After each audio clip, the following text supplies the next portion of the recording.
I am really excited today to bring you the very first episode of something that's been on my heart for a couple of years.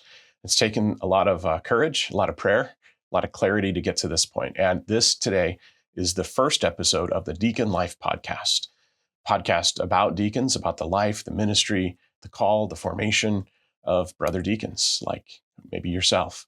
I originally had these queued up in a different order, but then I realized I have to make this one first. This first episode is my brother Deacon Alec Campbell, who is a deacon in and ministers in the Diocese of Baton Rouge, Louisiana.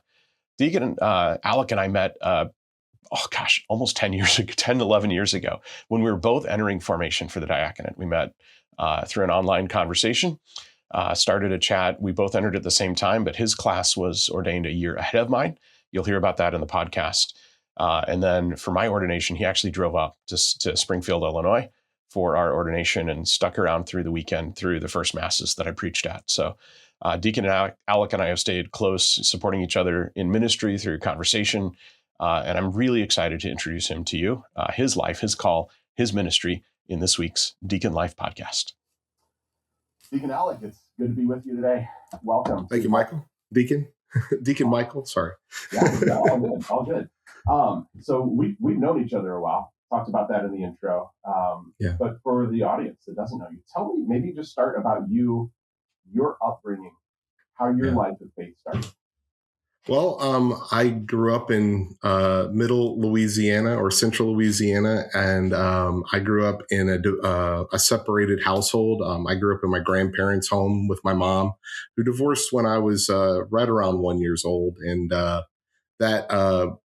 moving into that household, one of the expectations was always that you go to church. So I always, as far as I can remember, always had a deep desire inside the family of being around church. So that's where that started. I was born Catholic. I have had all my sacraments in the standard rigmarole of that.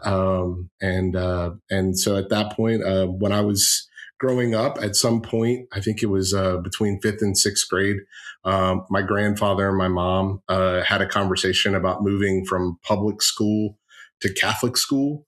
And so from 6th to 12th grade, I moved from that public education to a Catholic education. So I think that was a really unique perspective, especially now as an adult, to be able to talk about both worlds and the advantages of both. But yeah, that's how I grew up. I had that opportunity. My mom and me moved out of my grandparents' house when I was 10, moved to our home, and we moved 1.5 miles down the road. So I still had that very a good connection with my grandparents, which will play a very unique role in how I came to be what I am today. But they had a very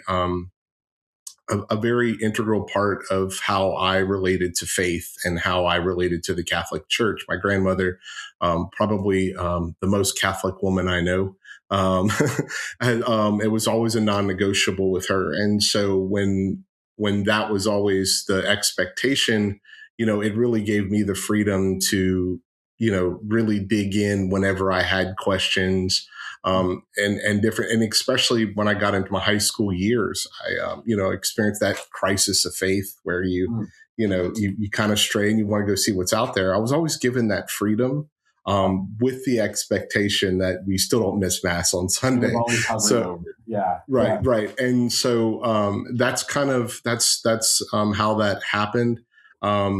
So, and moving from that middle school area, moving into the Catholic school, then that's where I had the opportunity to start on digging into my faith. And so around 8th grade, I was given an opportunity to go to a Steubenville Youth Conference through Franciscan University of Steubenville.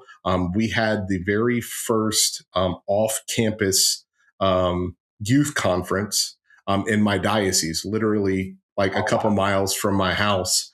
And everywhere now. And then that was kind of we were that little pilot program in this little town in Louisiana. And then it grew to we were one of the largest conferences in the country over the years. And it's been something that even cool as an adult and as a deacon, I've been able to go back, and now I have kids who are going. My children, two of my children have been going the last 2 years. So it's been kind of a neat progression in that. But that's where I really kind of mark, like, that's where I kind of took my faith as my own. I had a very, I had a encounter with Christ in the Eucharist at that point, and it was kind of always going to be there. That was, I jokingly, not knowing what that's kind of like the first indelible mark of the church on capturing me, right? That was like, that was always going to be there, no matter what I did from that point on. That was always a reference point that I could turn back to and, push back into, I'll have this as the foundation. Now, how does that work with where I at in life, Right. And so that really moved me from 8th grade into 9th grade and really started giving me those opportunities to, we had a high school retreat team in the diocese that did confirmation retreats, to start getting some of those little avenues of activating my faith even before I was confirmed. Right. Mm-hmm. And so that kind of starts being my markers throughout of high school.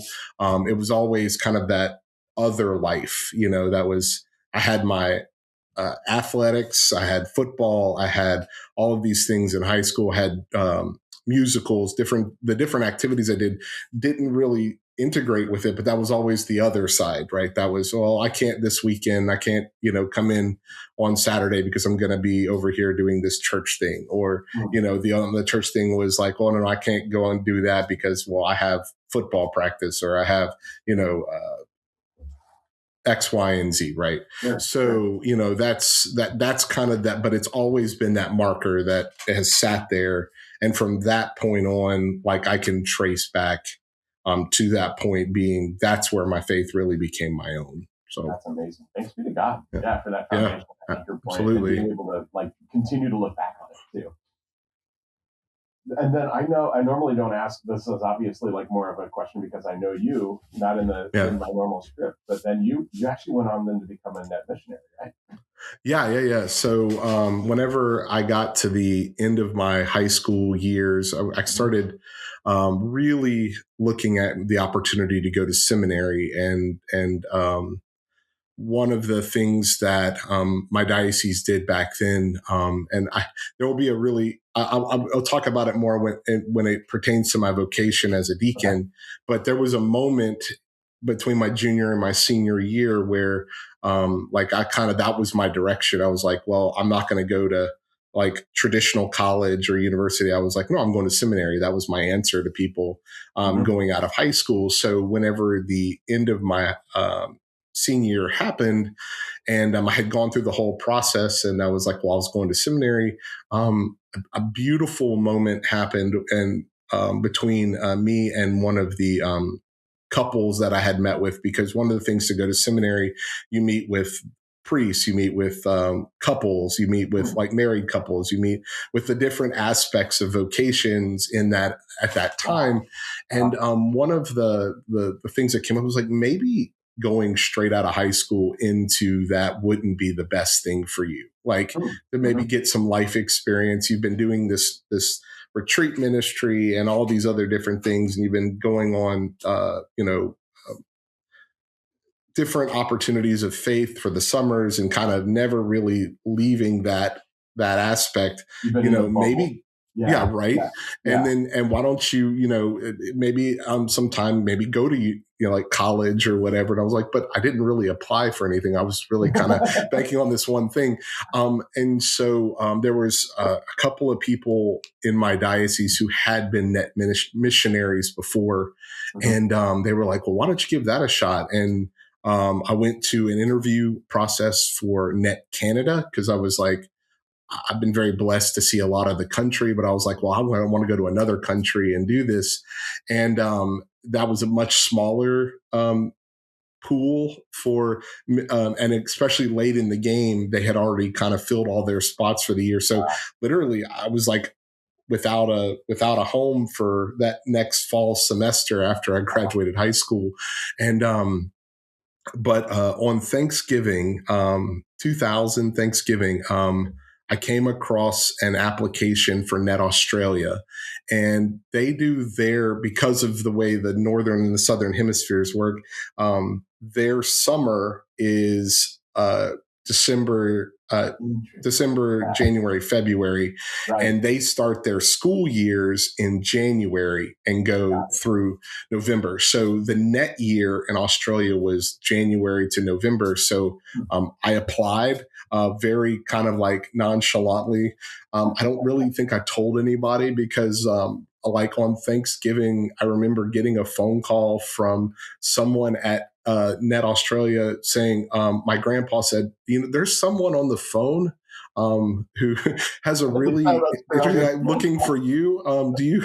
And I was like, oh, and then so I picked it up. I was like, and they told me I had gotten accepted. And I had to turn right back around and tell my family, oh, by the way, I applied to go to this to Net in Australia. Wow. And I think I'm going to go. They told me that they would have a spot for me in January. So mad dash of fundraising and reaching out and finding out, like getting an updated passport because I would turn 18 or 19 whenever I was there right there in January. So they were there was I had to get an adult passport as opposed to my youth passport. So there was like a lot of things. I think we drove down to New Orleans or something to get an expedited passport. I just remember there was a lot of hustle and bustle between Thanksgiving and the second week of January when I left. So it was kind of a quick turnaround, but that ends up being one of the coolest, like grounding things I think I've ever done. Whenever you leave your home, like literally with a bag and at the time a bass guitar, and fly halfway across the world. Yeah, right. And I remember thinking, like, when I got to LAX, which is the stopover, like I flew from Alexandria to Houston to LAX to New Zealand, and New Zealand to Brisbane in a day. And those flights, I remember being in Los Angeles at the airport and thinking, did I tell anybody to pick me up on the other side? Like I don't know why a level of dread fell over me. I was like, is someone going to be on the other side? Like, I don't think I really talked to anybody about this. Like, and so, but lo and behold, obviously I got picked up and was able to get them, go through some jet lag and then, and dive in with 2 feet into that opportunity. And, it just really was good in the formation. Like there was a realism because all of a sudden I had, five other people that I was living in community with in a very real world situation, doing retreats and diocesan work. The retreat team that I was on in Australia was assigned to the Diocese of Cairns, Australia, which is in far north Queensland. And I kind of have to tell people, like, that diocese is landmass size, just ginormous. And whenever I say that, it's like if you put a pin in Pittsburgh, which is on the west side of Pennsylvania, draw a triangle point to the top of Maine, draw the next triangle down to Washington, D.C., and complete the triangle. Wow. That's the landmass size of the Diocese of Cairns. And it goes all the way up to the Torres Strait Islands. So if you go find Cairns on a map, like draw a circle all the way around the Torres Strait Islands off the northern tip of Australia, and that's the diocese. Wow. And so for 11 months we worked we went to every parish, including the Thursday Islands, the Torres Strait Islands, and then so it's not really your traditional traveling team like you may be familiar with here in the U.S. Like, I know they have home teams now that are in different dioceses, but primarily when you think of Net, you think of the 12 passenger van that travel with a trailer going parish to parish, state to state. for the 9 months. But there we were given a house. So that whole, I had roommates. I had, different things like that. We had house chores, like we had different roles that we had to fill that were dealing with the house. So whenever they were telling me in my seminary analysis, where they were like, well, you need that, like the real world experience, I was still in a bubble, but I was starting to get those like, oh, I need to cook dinner. Like I need to do something, like I need to take care of myself. Right. So, and doing that way ends up being really one of the most beautiful things. Like, I can go back and go, man, that was just a really good time in my faith. And I was growing and I was doing things that were not only bettering me in my spiritual life, but they were bettering me in my real life, not real life, but in my life, yeah. And so, that ends up being that. And then, that ends up doing that. And then, so we go from there. When I finished my year in November of 2001, which I can't believe it's been 25 years since this coming January, since I left to do that. But at that point, I came back home with the full expectation that I was going to do. I was going to seminary because that was kind of like I went and lived. I went and did the thing. Now I want to go to seminary, and I came back, and because it was in November.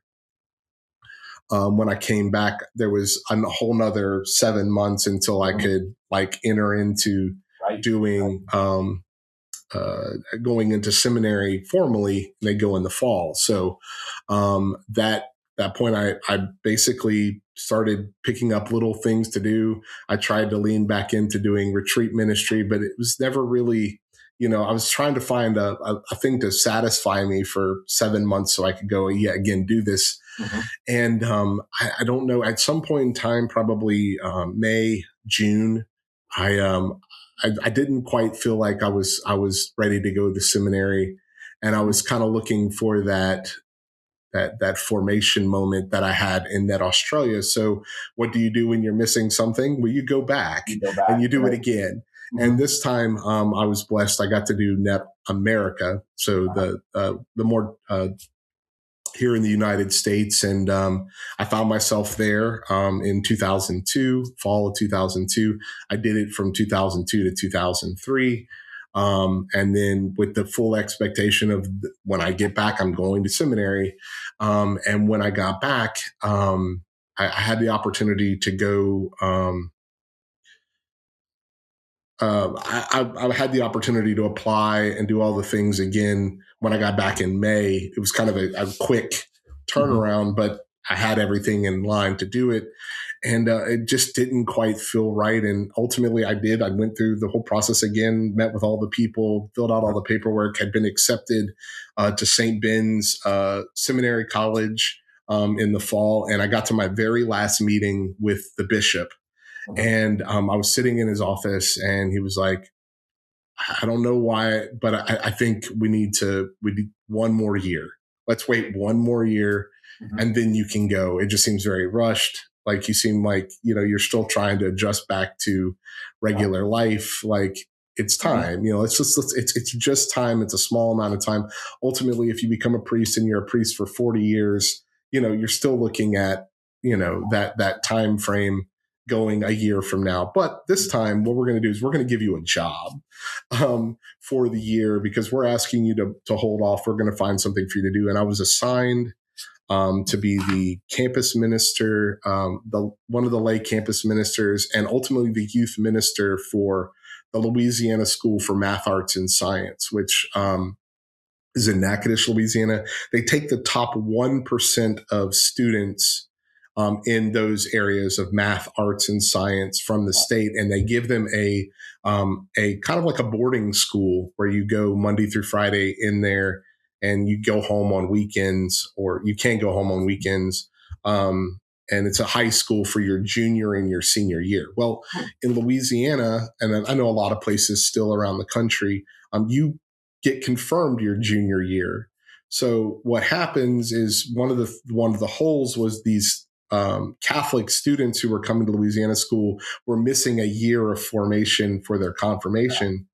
And so the bishop in his territory was like, no, that's a hole. Let's fill it. So one of my jobs was to go up there and to engage with these very, very smart,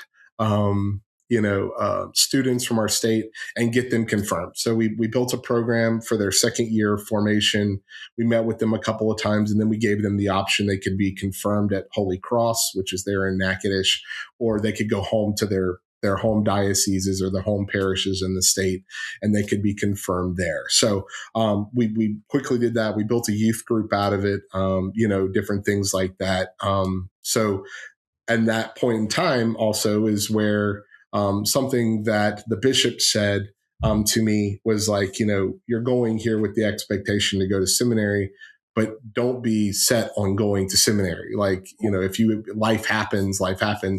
And there will be a really cool moment at our wedding, my wife and I's wedding, that the bishop, who was the officiant of that wedding, told us something beforehand. But I met my wife as she was a student at Northwestern State University, which is where the school is housed, is on the campus of Northwestern State. And we started investigating this idea of what does this look like to date? What does this look like to get married? It was actually quite quick, but we kind of set out that goal, and we did. And then, so because I was on a contract with the diocese for that year, and it was only going to be for like a year, and we kind of decided that I wasn't going to seminary at that point.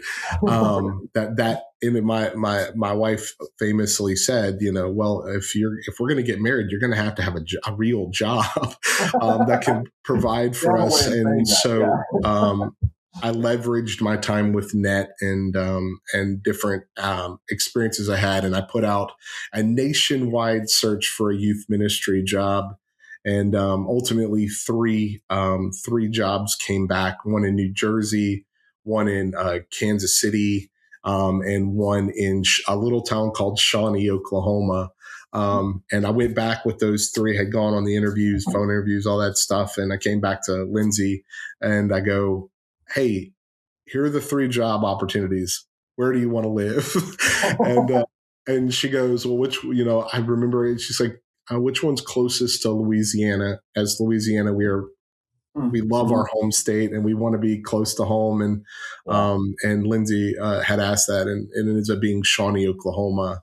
And so I made that decision. I took that job, and on September 11th, 2004, September 11th, 2004, packed up, and I moved to Shawnee, Oklahoma, and moved in at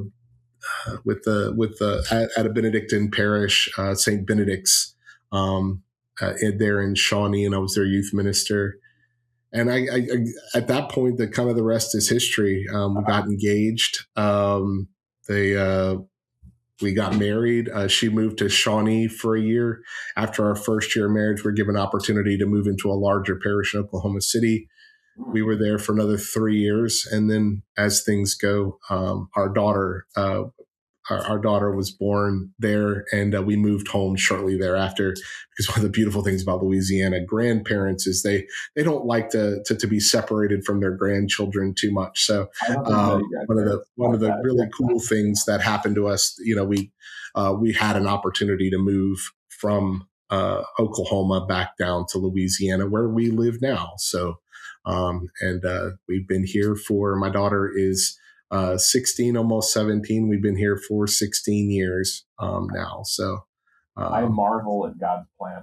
God had a plan. Right. And Lindsay sees it a lot clearer than I do. She was like, we've always been provided for, and I'm sitting here going like, well, what am I going to do? Like, what, because when all this was kind of happening, that was whenever I was kind of moving out of the ministry roles and kind of moving into the secular realm of things, about needing to find a job, and, and so at that point, like, that was kind of the change that we went, Lindsay's a teacher, so she had a job and was able to do that. And then, I was kind of looking for ministry, but then it never really formed, it never kind of came up. And then that was kind of the end. Right. So at that point, and so that kind of marks our next, that next time in our lives, but also marks, the building of our family, the building of our home, building our relationship with the church as lay people, and really kind of, volunteering and doing different things.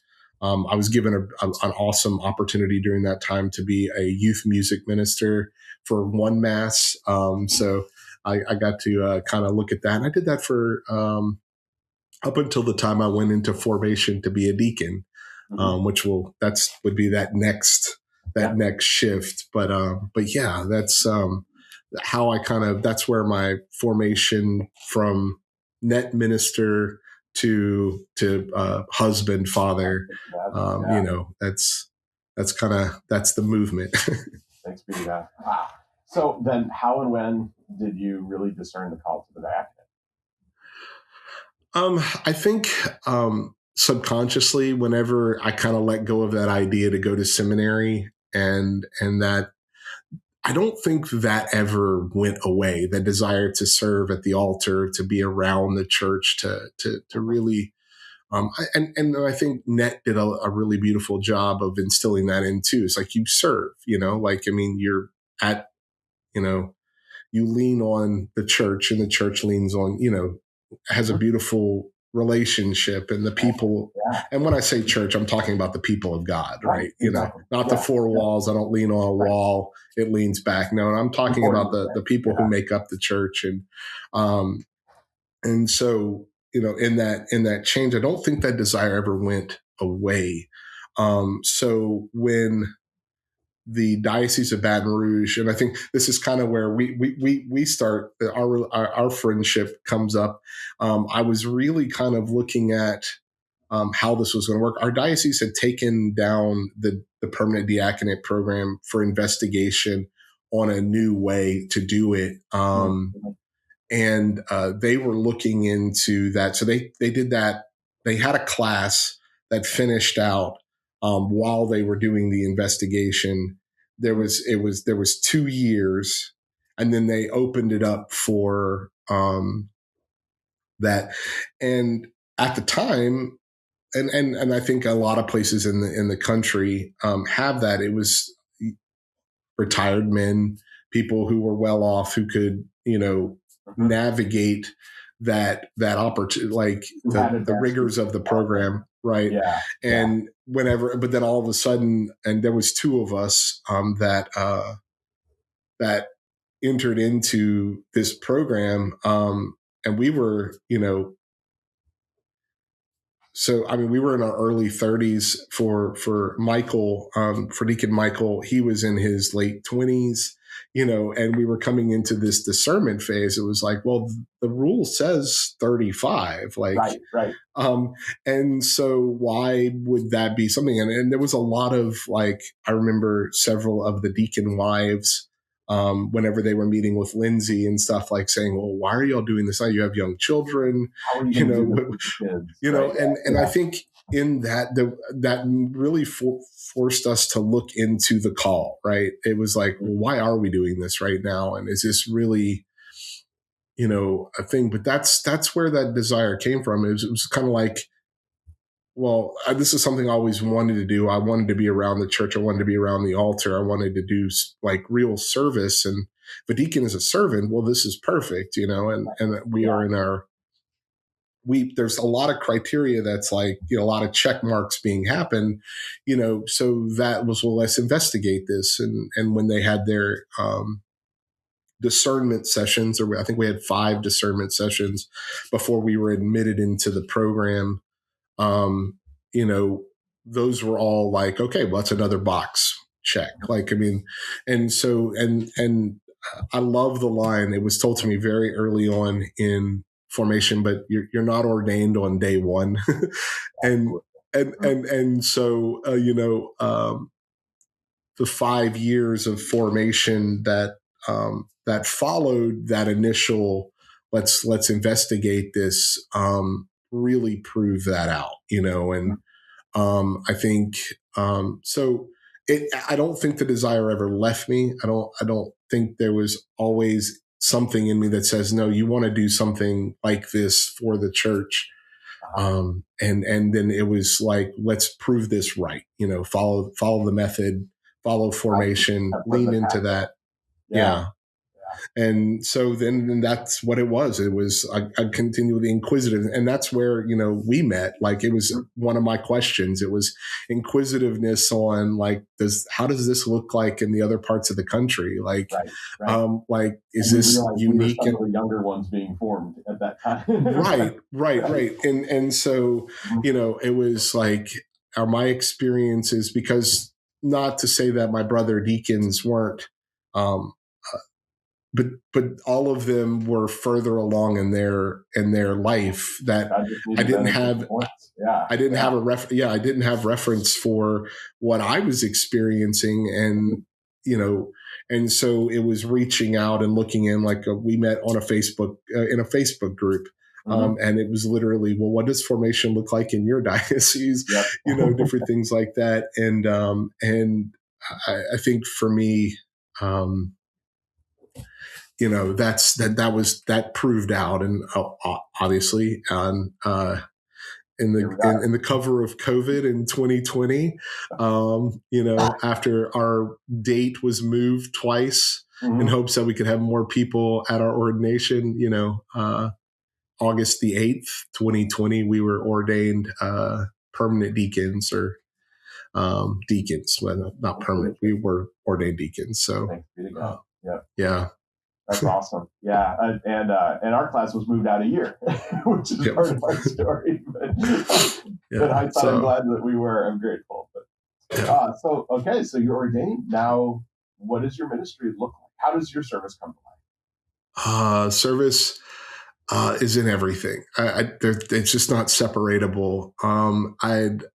I think every opportunity is looking at it through the lens of service, charity, and looking at the opportunities really to really use what God has given. I think one of the obviously the first steps you are when you're a deacon, you're assigned a parish. St. Patrick is the parish that I was assigned to, which is the perfect parish for me. It's a church in a neighborhood, in the Diocese of Baton Rouge, and in Baton Rouge proper, where we are. There are some very large churches around us. But they're very visible. They're, they're, in fact, one of them is the name of the city that they're in, like St. George is right there. And you're talking about large parishes, but I've never been a large parish kind of person. I've always liked the smaller communities where you get to know everybody and faces and names. And whenever they called and they said, well, here's where you're going, I actually didn't know where St. Patrick was. It's a beautiful moment. I was like, because my wife knew where it was, and we had come to hear unknowingly what that name of that church was previously. But I was like, I thought they were sending me out to the bayou, like to our bayou parishes outside the city. And I was like, well, I'm cool with that. But it was like, no, that's the parish that's like right around the corner from where you work. I'm like, there's a parish around where I work. And he is like, yeah, it's right. So getting to come into the neighborhood and seeing this, it's a little retreat. I call it, when you're on campus here, it's like a little retreat area. It's like woods around, it really is in a neighborhood. You kind of have to stumble upon it, which is kind of the beauty of this parish. And then, I picked up 2 masses a weekend, started serving. I did, I offered, and then I still do, all the masses on one weekend a month where I preach. And at that point, that's start integrating into ministries, finding little niches where you can offer things. And that's kind of the early days of ministry, of getting my feet wet as a deacon, getting to experience all of the firsts, like, my first Advent as a deacon, my first Christmas as a deacon, my first Lent as a deacon, my first Easter Vigil as a deacon, yeah. and kind of getting those firsts, and doing that, coming out of COVID in 2020 and into 2021, still getting parishioners were still coming back to the church, so one of the things that I've kind of reflected on is that, like, some of the people, it was always something new. It was always a new person. It was always someone new to welcome back. It was always, I had never met that person, that person is an original member of the parish. Like, our parish is 51 years old. So it's not old. So we still have first generation parishioners and different things like that. So it's, so it was really cool to be able to get my feet wet as people were also returning to the church and really renewing themselves in this call to be Catholic and really Catholic. And I think that's one of the beautiful things that has happened to the church since COVID, is that it's really been a renewal. And I think that goes for the diaconate. I think if you look across the country, it's those different things, like, those types of things are being renewed, better understood. You're engaging, you can have those conversations like, well, I don't really remember that. And that's, you can now, I hate this, but you can almost default and say, well, that was pre-COVID. This is post-COVID, that the way that we're kind of doing is we're getting a kind of a reset in ways. So, that was the early days of my ministry. It was like getting to put my feet down on how this was going to work, how it was going to work with my family, how it was going to work, how it worked with my job, different things like that. Like, those were the early days of ministry. So, it was very, very unique. I think that uniqueness really has been able to be the latch that I have onto my ministry as a deacon now, where I'm working, full time in a parish, and doing the pastoral side of the church in a more formal way.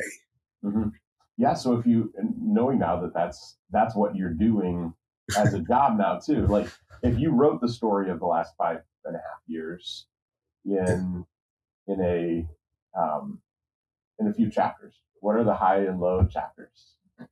So the absolute highs are the liturgies, but the fact that I've always been very drawn to the liturgy, it's one of the things that I know the most about. It's the one thing I've independently studied all on my own, and now is one of the things that I do in a job as the director of liturgy.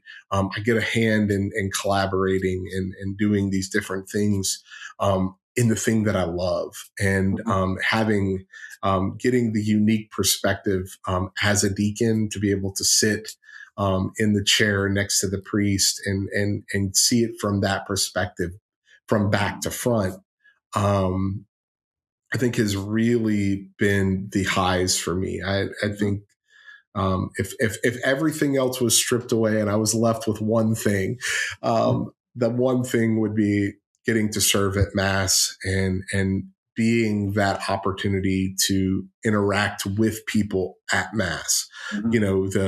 The beautiful tapestry of a Mass is interwoven with the people and call and response and the interactions. One of my professors talked about it. It's the ball. You throw the ball and the ball comes back. They throw it back. And he, and I always thought that was a very, very unique thing that a priest and a deacon get to experience, is that relationship between the lay faithful and the clergy. And I think that's another one of those things that, thanks be to God that we have that opportunity to do that, because that's how your ministry is almost enlivened. It's like through that relationship, through the Mass, through everything that the priest and the deacon, between the Father and the Son, the servant and the dad, like there's a whole podcast series in that someday. right. And so, that I think is the absolute high. I think for me, one of the things that I wouldn't say is the lowest low. I don't think there has been a low. Like for me, this has been something, yes, there's ups and downs that every person experiences that in life. But I think one of the things that I've had to really invest time into is time management. And as deacons, we're told we're not like 50% a husband, 50% a deacon. We don't play with that. Like, we are 100% a deacon. We are 100% a husband. We are 100% these things. It's not live fully each of those things sacramentally. Right. And so that dynamic of I'm, not turning off my life as a deacon, but, giving some preference to my family and the time, and still getting, I have kids that, I have 2 high schoolers and a middle schooler in my life, and still trying to be present, I think, is one of the dances that I don't do the best at, but it's one of those things that I know I'm very cognizant of. And I try to be as fair, I guess, is the best way to say. And so, time management is always going to be that struggle back and forth, how much you give to the church, how much you give to your family.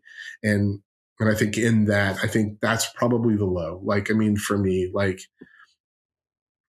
there are great sacrifices in what we have to do as deacons, the hospital visits, the nursing home visits, the different things that pull us in our ministry, the house blessings, all these beautiful, beautiful opportunities we have, but knowing that those minutes that we devote to our call as a deacon are minutes that escape our family, and so it's not making that time up, but being very vigilant on balancing back and forth that relationship, and having an amazing wife who is understanding and can help you navigate that.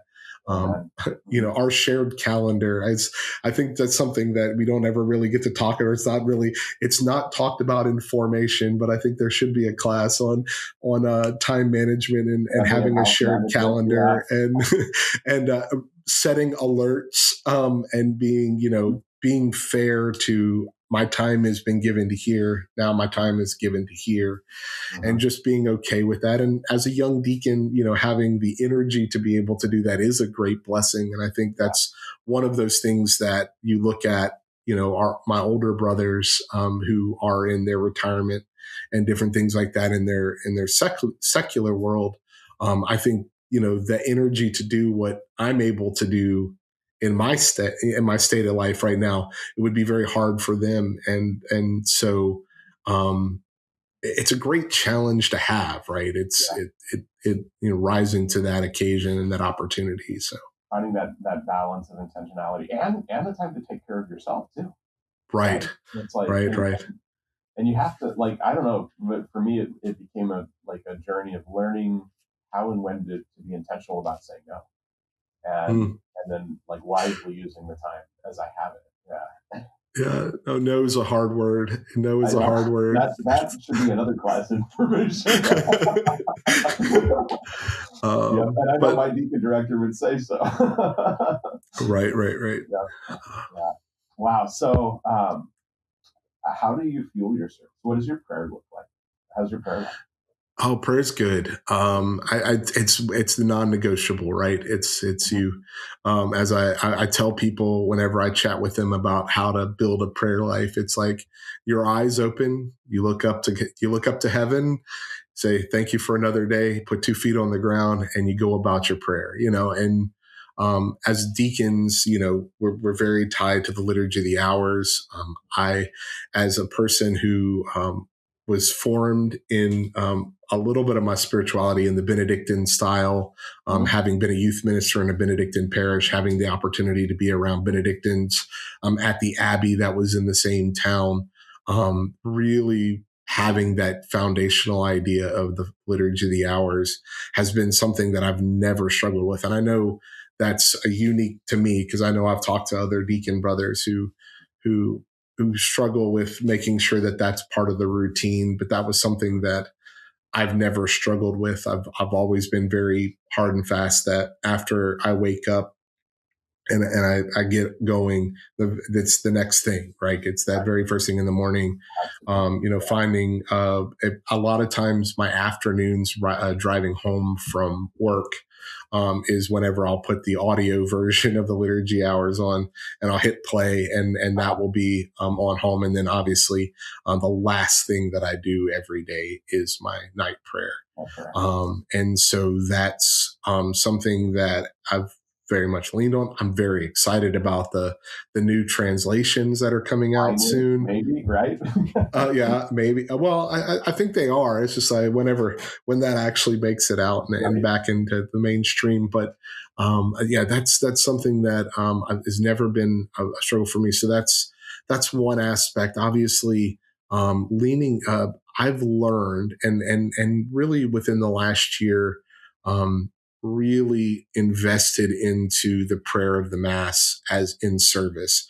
A lot of times, and I was really feeling like, as much as I love the liturgy and as much as it's enlivened and the things that go on are things that are really supportive in my ministry, it can also get a bit mundane in the event that, we're going to, I had 4 masses this past weekend. We had Christmas. I was at Mass for, 6 days in a row, where it can become overwhelming, but also it's like the mechanism of it, like it's the routine of it. Our body knows how to do it. And then that it leaves for kind of one of the things that in noticing that I've really wanted to re-deepen my love for not making it mundane, and so at that point, that's been something that I've been doing in the last year is really taking in the readings, listening to the lectors, really listening to the music, the music ministry, and listening to the words how that enlivens the particular week, because, so often we can lose sight of the fact that no, each week and each Mass that we go to is different. There's different aspects, the antiphons, the music, the readings, even though we may hear the same reading 2 or 3 times in a week, in some instances, the readings, I always like to use that example of the Never Ending Story 2, that movie where they go, you never read the same book twice the same way. Right. And so that being really cognizant of, well, where do I fit into that reading, or what is that reading saying to me, even though I've heard it twice this week, or what specific line in one hymn is really looking at that, and really just not checking out. Like I hate saying the word check out, but like where we can get into the routine of it. We can kind of get, okay, well, this is the next thing. Okay, what am I waiting for? What's the next thing I'm going to say? Those types of things where now it's like, it's a part of the song of the Mass, right? It's how I can flow with it, and what am I being ministered to? Because I think it's easy, right? We can very easily write off like, oh, it's just another Mass that I'm going to, but no, and the motions of it, but really it's just as much a ministry to us as it is to the lay faithful, and so I think that's one of the things that I've been really trying to do as I've gone through Masses recently, and even taking some opportunity to not be the deacon at Mass, and really just sit out in the congregation and do that. I got an opportunity to do that last week on Tuesday, the day before Christmas Eve, and just go to a Mass and sit with my wife and some of our friends, and it was just such a blessing in that moment to just sit there and to experience it on that side as well. And I think that's, again, it's just re-solidifying that idea that that the Mass is a vessel for us as well. And ultimately, I really am a big believer in novenas, so I always have a novena going. My novena, as of recent, has just been a novena for the dedication of our church and the renovations of our church. Just with any construction, there's always kind of, there's always going to be timelines that are not met, or it's not going to happen. In our case, the pews are MIA at the moment. We're going to try it's always the pews or the kneelers the last few years. and so just basically, let this process, come to a conclusion. Famously, for the last year, one of the things that we're doing in our renovation is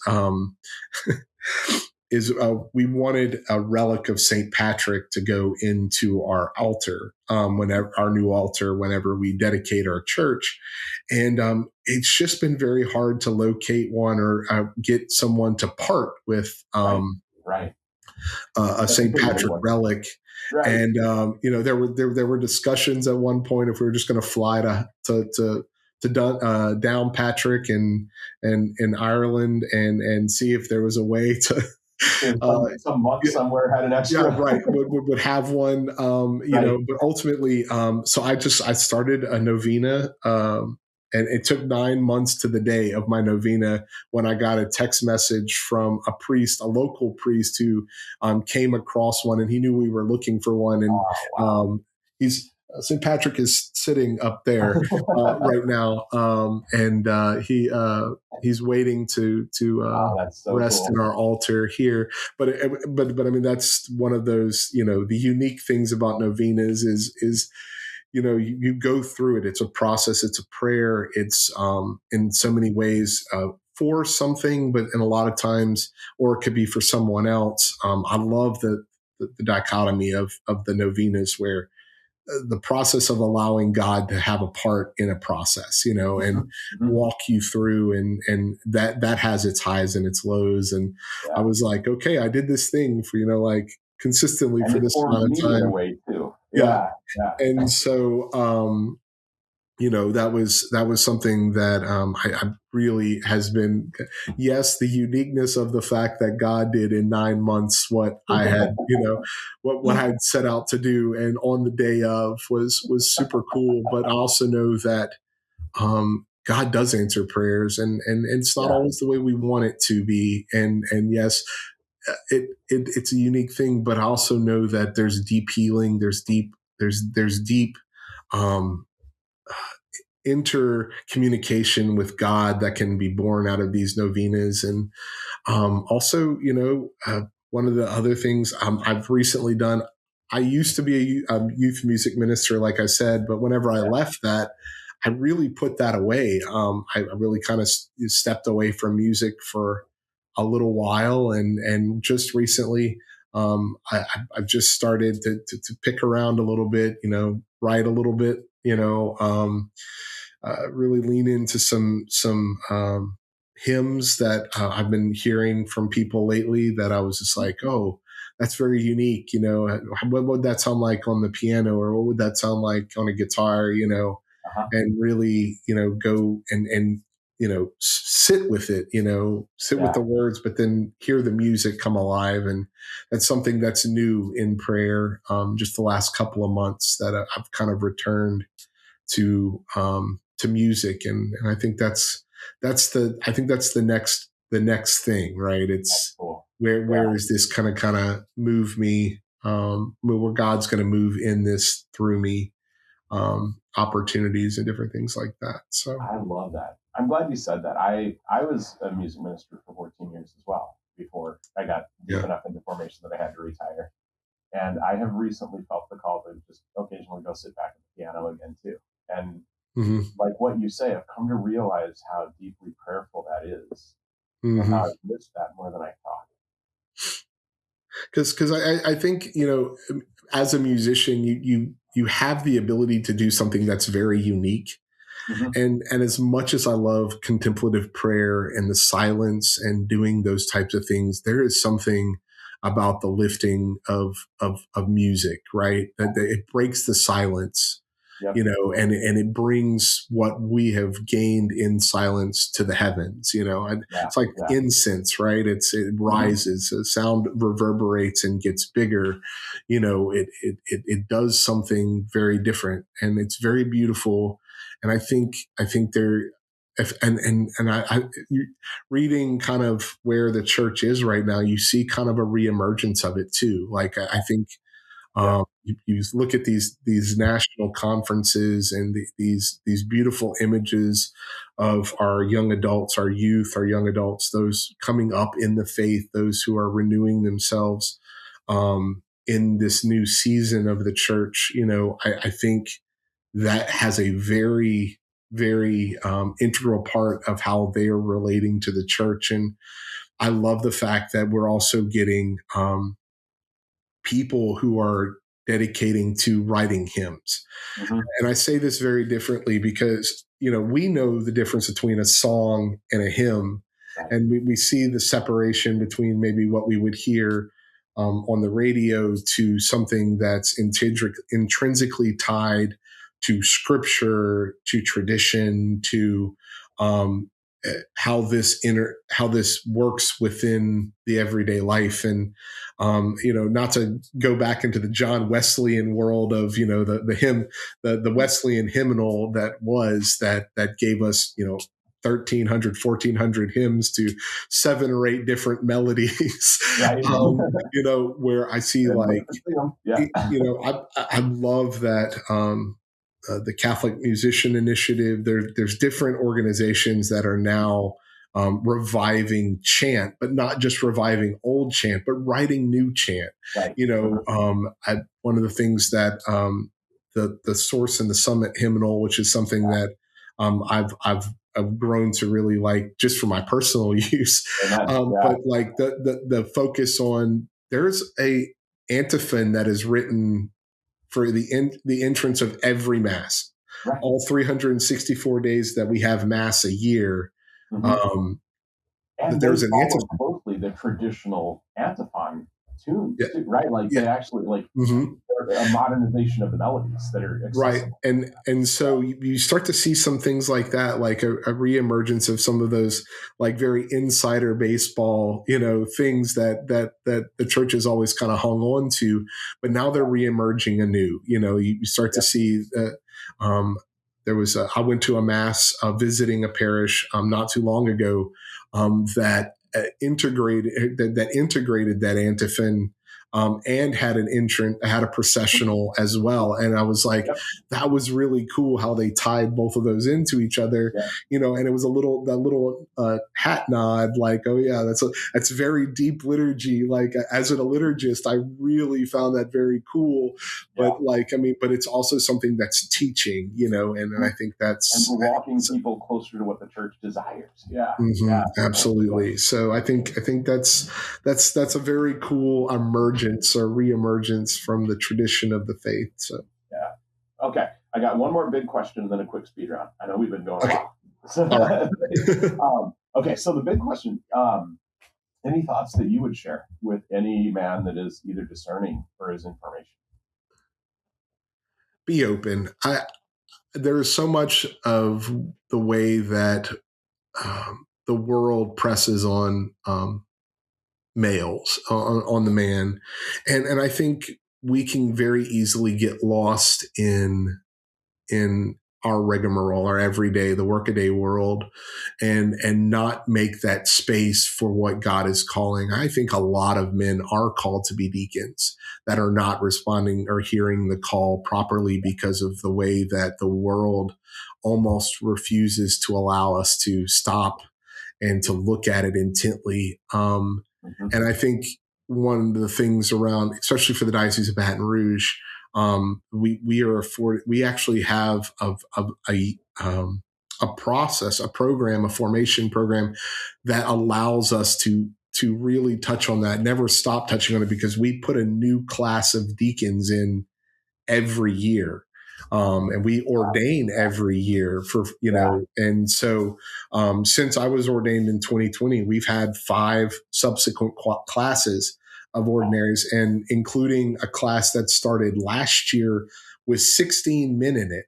And so I think that it being available, it's something that we can talk about, something that's a process that is getting to be known, is actually the boom. But I think it goes back to that very, very beginning. I think it's being open. And I think if you hear it, take the 5 minutes to think about it, and let the 5 minutes, if the 5 minutes says, well, that may be something I want more of, reach out.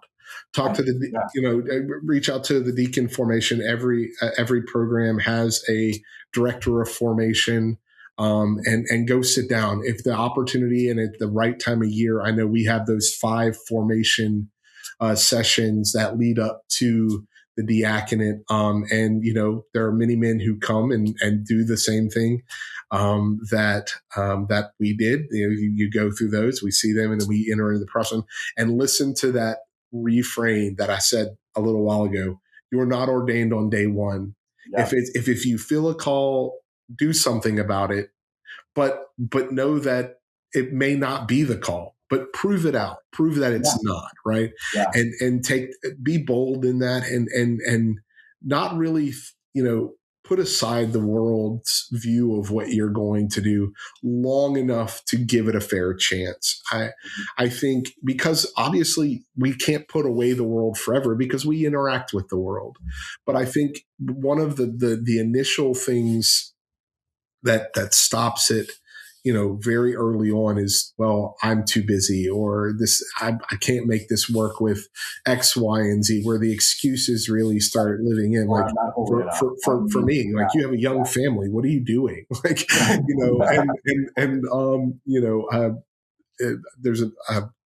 I just talked to my formation, we're assigned a formation person. And I actually got to talk to her the other day. And she was like, do you remember when we were walking around the Pastoral Life Center and you had your 6-month-old child in a stroller? And that was the only way that we could, he would sleep in the stroller, but that was the only way we could have the conversation. But it was like, but that was there, that again pushes on that idea. Is like, if you're called, it will prove out, but you have to be open. You have to be willing to put it aside for a second. Yeah. And so that's the number one to anybody, but be open. If you're a Catholic in good standing and you're leaning into it, I mean, there's an opportunity to at least look at it, because I think the very famous line, the harvest is abundant, the laborers are few. I think, for our priests, and that's the same thing for them. I would say the same thing to any young man, any person in his life that is discerning the priesthood. You have to be open first, and you have to put away something for a little while to truly discern that. And don't do it on an island. Don't do it by yourself. Be inquisitive, ask the questions, go along, because, like you said, we prove it out. It proves out at some point if it is or it isn't. Famously, we joked with the bishop right before we walked into the church for our ordination. It was like, he asked the question, this is your last chance. Like, there's the sacristy door. Like, if this is not it, this is about to be it. And so the marathon is about to start. But like, if this is your chance to step away, even on the day of your ordination, that's still a possibility. Yeah. And I think that's something that I think gets lost. I don't think it's really talked about, is that it's a process. And it's a very long process. I mean, it's very good that it takes, a half a year of discernment and another 5 years of actual formation. Yep. And then you're, like every aspect of life, every vocation, like there's a prayer in our sacristy that we pray with the servers before every mass, and there's a line where we ask the Blessed Mother to help me to know my vocation in life. And every time I pray it, I think that's still a prayer for me every day. Help me to know my vocation, right? Like, because I have these 2 vocations that I'm still having to know and live and choose every day, right? And it's but be open. Yeah, absolutely, be open. Yep. Okay, speed round. All right. Three quick speed round questions. You might have answered this one earlier, but we can get more specific. What's your favorite devotion? Favorite devotion is novenas. It's a unique thing because there's a novena for everything. Much like the book of blessing as a deacon. Like, there's a prayer for everything. I mean, the prayer for a tackle box. Like, I mean, let's go. But I think. Yeah, right.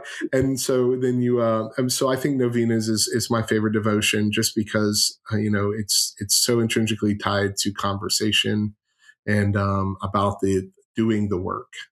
That's awesome. Yep. And I guess maybe among the devotions or otherwise, your favorite saint or feast day? Favorite saint is going to be St. Maximilian Kolbe.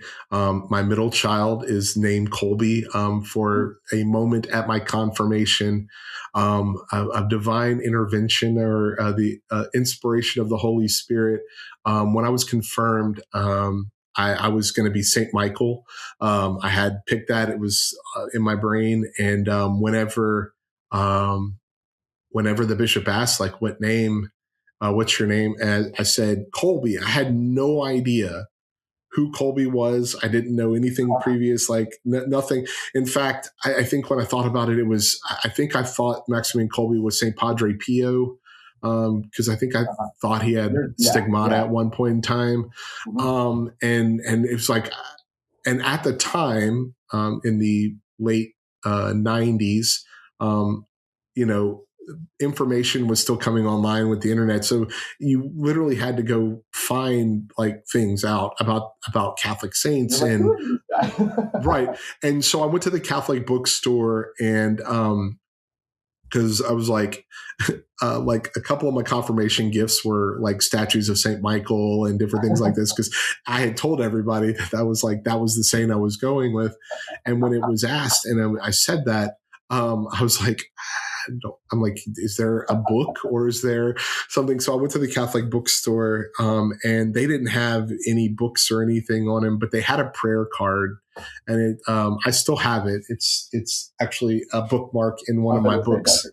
It's of St. Maximilian Kolbe, and it's the image of him in his Auschwitz garb and his Capuchin, his Franciscan habit. So it's a half and a half.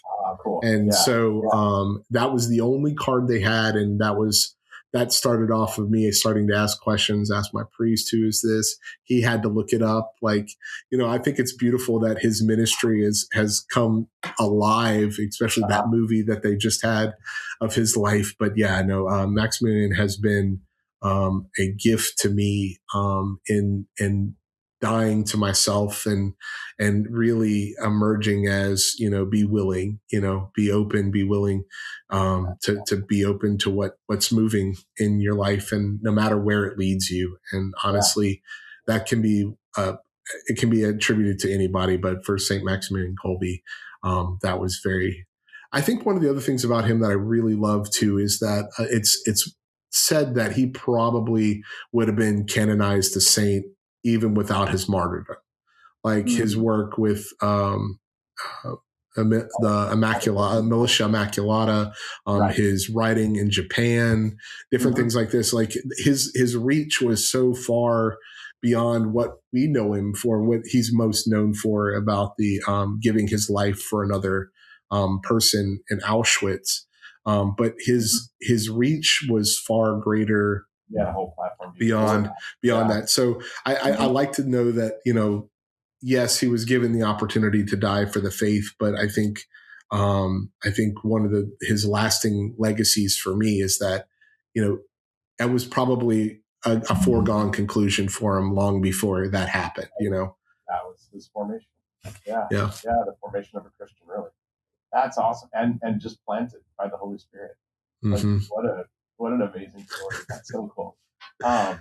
Okay, final one. If you could focus 100% of your time on one area of ministry, what would it be? It's the liturgy. The realigning of the liturgy. I don't think I can get away from it. I think it has been such and it's so vast. I mean, we have 2,000 years of liturgy of the Mass and how it's developed. And I mean, the fact that we have some of the earliest writings of the church, like beyond the letters of Paul and whatnot, are St. Justin Martyr and that first century church.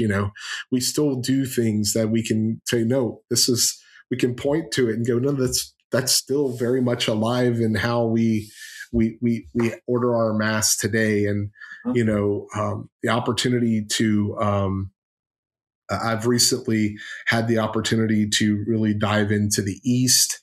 I know with Pope Leo and how he just did his recent trip to Turkey and to the Holy Land. I think one of the beautiful things that kind of came out of that was this reemergence of what the Eastern liturgy looks like and how it's congruent with the Roman liturgy, the Latin liturgy, and how it interacts with each other. But we actually have a Marianite mission local here, not too far from us, for our Lebanese Catholics. We have several of those members who actually come to our church and go to that mission. And they I've had a lot of experience with the Byzantine Church, the Ukrainian Rite. That's a very popular end. And also, I have a deep love for the traditional Latin Mass. And we still have a local Mass here that gives me the opportunity. I call it my little retreat to just go sit in choir and just participate in the traditional Latin Mass, which I think is so beautiful. And all the ways that we experience the Mass are all beautiful in their own way. But you can't escape something that's 1,500 years old, the way that we do that and the church, how it interacted with that. So I think that's it. I think if I could devote 100% of my time is to help people fall in love with the liturgy like I do and help them learn. Because I think we just scratch the surface a lot of times. I don't think we give it its fair due. And it's so interesting because it is the source and summit. It's where we interact with all the sacraments. It's something that we just kind of expect, and we don't know the depth. And granted, I don't know even the depth of it, but like, I mean, just to be able to walk deeper into it and to know that every action, every word, everything that's uttered from the beginning to the end is intrinsically Catholic. It's in us. Like, we are built in it. We are built upon it. We, from the Last Supper to our Last Supper in our funeral rite, it just is, and I just, there's such a beauty that I can't express enough about that. I think if I could devote 100% of my time, and I probably devote a lot of my time as a liturgist doing, but it's, absolutely 100%. That's it. That's awesome. Yeah, we'll have to talk more about that offline sometime. So yeah. This was amazing. And I have to say, like, every single brother deacon that I ask about doing this, they're like, I don't know that I have much to say. And here we are, an hour and 11 minutes later. Your story, every brother deacon's story is just like, this is amazing. I can't wait to start this month. We're going to start publishing these. We'll be out of the Christmas season, but we'll still have Christmas around us for these first. Correct. But thank you. You want to close us with a prayer before we stop recording? All right. In the name of the Father, the Son, and the Holy Spirit. Amen. Amen. Heavenly God, you are truly good in all that you do. And in this Christmas season, Lord, I ask that you continue to guide us closer and closer to the manger, and from the manger out into your world as true missionaries, as true disciples of your mission. And Heavenly God, as we take these next steps, these next days, let us continually grow closer to you so that we, as your deacons, your servants, Lord, that we can truly understand what it means to be the hands and the feet for your church. And for those who are in discernment, Lord, I ask that you put a special note on their heart, that as they take their first steps in understanding your will for their life a little more, that you will bless them, that you will hold them tight to you, and walk with them. We ask this in all things as we do. Amen. Thanks for joining us. I hope you enjoyed this conversation with Deacon Alec. We'll see you again in 2 weeks for another interview. Please share this. Let somebody know about it. Share it with a deacon and brother deacons. Join us in the community that's now live at deaconlife.com. Have a good week. God bless.